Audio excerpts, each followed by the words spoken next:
మన కాస్ కుమార్ గారికి నేను ధన్యవాదాలు చెప్పాలి. కారణం ఏంటంటే ఈ గ్రౌండ్ ప్రిపరేషన్ చేస్తానని నాకు ఫస్ట్ చెప్పాను, ఐడియా ఒకటి ఇచ్చాను ఇతనికి, ఈ విధంగా చేస్తే బాగుంటుంది.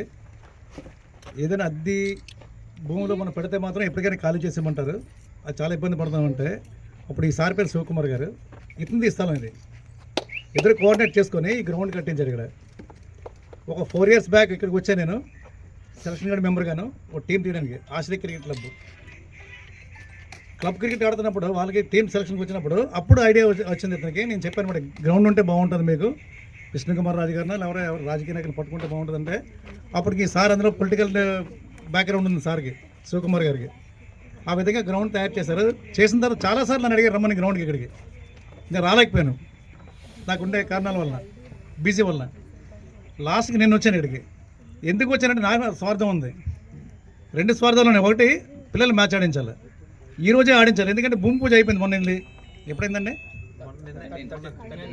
13వ తేదీని భూమి పూజ అయింది. ఇది రేపు నా బర్త్డే, ఈరోజు ఆడిస్తే పిల్లలతోటి ఇది వెలుగులోకి వస్తుంది, ప్లస్ వీళ్ళని సపోర్ట్ చేసినటువంటిదని నేను తీసుకొచ్చాను ఇక్కడికి మిమ్మల్ని, పిల్లల్ని. ఈ మార్చి 2 గ్రాండ్ ఓపెనింగ్ ఉంటుంది. ఇది మ్యాచ్ పట్టు లీగ్ మ్యాచ్లు పెట్టినారు వీళ్ళు. దట్ మన విశాఖపట్నం జిల్లాలోని ఇటువంటి గ్రౌండ్ చాలా అరుదుగా ఒకటే ఉంది, బి గ్రౌండ్ ఒకటే, స్టేడియం పక్కనే, మెయిన్ స్టేడియం పక్కనే. మిగతా ఇంకెక్కడే లేదు, మిగతా అన్ని ప్రైవేట్ గ్రౌండ్స్. రైల్వే ఉంది, పోర్ట్ ఉంది, కొమ్మాదిలో ఏదో మెడోస్ ఉంది, రకరకాల గ్రౌండ్స్ ఉన్నాయి, కానీ ఇటువంటి గ్రౌండ్ లేదు. నేను ఎప్పుడో ఒకటే కోరుకుంటాను, నేను ఎవరైతే ఫిట్గా ఉంటారో, ఎవరైతే కొంచెం నాలెడ్జ్ పర్సన్ వాళ్ళు మాత్రం బయటికి రావడానికి అవకాశం చాలా ఎక్కువ ఉంటాయి. అవి బయట నుంచి వస్తున్న పిల్లలే, గ్రామసీమల నుంచి వస్తారు వాళ్ళే. సిటీలో మాత్రం చాలా తక్కువ ఉంటారు, అరుదుగా ఉంటారు. వాళ్ళు రఫ్ అండ్ టఫ్గా ఉండరు. ఎక్కడైతే పల్లెటూరు నుంచి వస్తారో వాళ్ళు మాత్రం చాలా టాలెంట్ ఉంటుంది గ్యారెంటీగా అనేది, అది గమనిస్తుండండి. అది మాత్రం రఫ్ అండ్ టఫ్. నేను ఇప్పుడు జస్ట్ చూశాను, ఇప్పుడు మ్యాచ్లోనే వెళ్ళిపోయాడు దీపక్, ఈ అబ్బాయి దీపక్ అంటే నేను ఈరోజు చూశాను. అది 1 week అవుతుంది నా దగ్గరికి వచ్చి ఈ అబ్బాయి.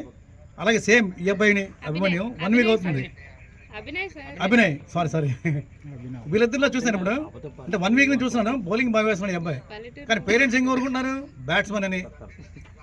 ఈ సందర్భంగా మీరు ఆగండి కాసేపు, మేడం మీరు ఆగండి, మీ ఆయన గారు మీరు ఆగండి కాసేపు. మీలో చాలా మంది చూశాను నేను చిన్న ఎగ్జాంపుల్ చెప్తున్నాను. కారణం ఏంటంటే ఇప్పుడు ఈ ఫోటోలో ఉంది ఇక్కడ నితేష్ కుమార్ రెడ్డి అనే అబ్బాయి, వీళ్ళ నాన్నగారు పేచి పెట్టేవారు బౌలర్ అని. నేను చెప్పేవాడిని టాలెంట్ని బట్టి బ్యాట్స్మెన్ బౌలర్ అని, బౌలర్ బ్యాట్స్మెన్ కాదు, బ్యాట్స్మెన్ బౌలర్ అని. అది నేను డిసైడ్ చేశాను. కారణం ఏంటంటే నేను కంటిన్యూస్ చూస్తున్నాను కాబట్టి. నా దగ్గర 2 hours ఉంటారు ఇంట్లోని, మిగతా గంటలని ఇంట్లోనే గడుపుతారు. కొంతేమో వచ్చి స్కూల్లో, కొంత ఇంట్లోనే. అయితే ఈ అబ్బాయి టాలెంట్ నేను ఇక్కడ కనిపించాను గ్రౌండ్లోనే, బ్యాటింగ్ బౌలింగ్ అని. చివరికి ఏంటైంది ఇప్పుడు అబ్బాయి బ్యాట్స్మెన్కి రికగ్నైజ్ అయ్యాడు, అతను గుర్తింపు బ్యాట్స్మెన్కి వచ్చింది, పార్ట్ టైం బౌలింగ్ వేస్తున్నాడు. అలాగే వీళ్ళిద్దరిని ఏం చేశాను, అబ్బాయిని బ్యాట్స్మెన్కి చూశాను, ఈ అబ్బాయిని దీపక్ని. ఈ అభిమన్యు అన్న అభినయ్ అన్న అబ్బాయిని మాత్రం బౌలర్గా చూశాను నేను. అది వాళ్ళు గమనించలేకపోతున్నారు. అప్పటికి ఆపుకోలేక నాన్నగారు అన్నారు, మా అబ్బాయితో బౌలింగ్ వేయించండి అన్నారు. నేను బాల్ ఇచ్చాను, మీరు వేయించండి, మీరు లోపలికి వెళ్ళి నెంబరింగ్ చేయండి, వేయించండి అని చెప్పాను నాన్నగారికి.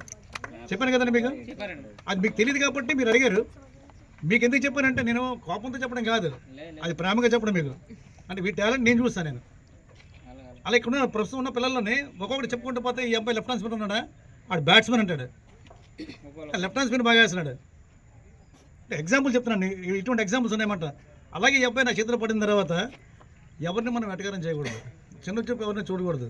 వాళ్ళు ఏ టాలెంట్ ఉందో మనకు తెలియదు, బయటికి రావచ్చు.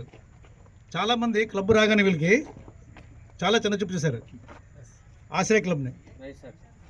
నేను అప్పుడేనాను ఏదో రోజు మీరు పైకి వెళ్ళిపోతారు చెప్పాను అతనికి. కప్పు గెలిచారు మొన్న వీళ్ళు, రన్నర్స్ వచ్చారు 43 క్లబ్బుల్లోని. డి శేఖర్ మెమోరియల్ వీళ్ళు గెలిచారు.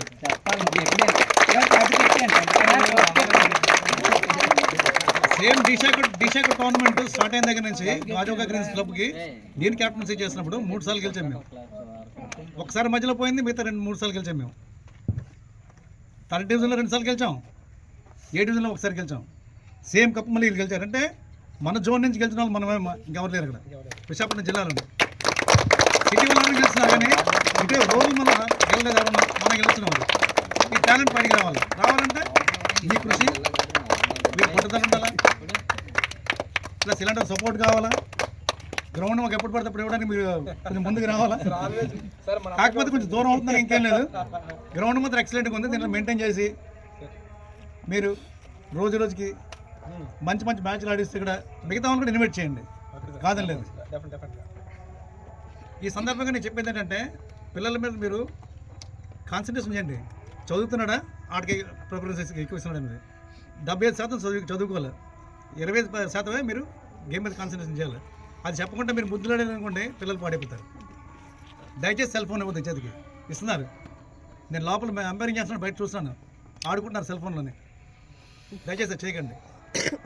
ఈ ఘనమైన ఏర్పాటు చేసినందుకు మా శివకుమార్ గారికి, భాస్ కుమార్ గారికి, వీళ్ళ సర్కిల్ బిట్టు గారికి, వీడి బిట్టు అంటే శిష్యుడు ఈ అబ్బాయి ప్రేమ శిష్యుడు అనమాట. అతని వల్ల వీళ్ళందరూ పరిచయం అయ్యారు, బిట్టు వల్ల వీళ్ళందరూ పరిచయం అయ్యారు.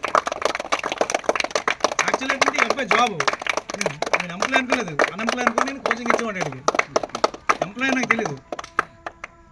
అలాగే ఈ టీం సభ్యులు బయటనే ఆశ్రయ క్రికెట్ క్లబ్ వాళ్ళు వీళ్ళకి అందరికీ ధన్యవాదాలు తెలుపుకుంటూ సెలవు తీసుకుంటున్నాను. ఇంకెవరైనా మాట్లాడాలంటే మాట్లాడచ్చు.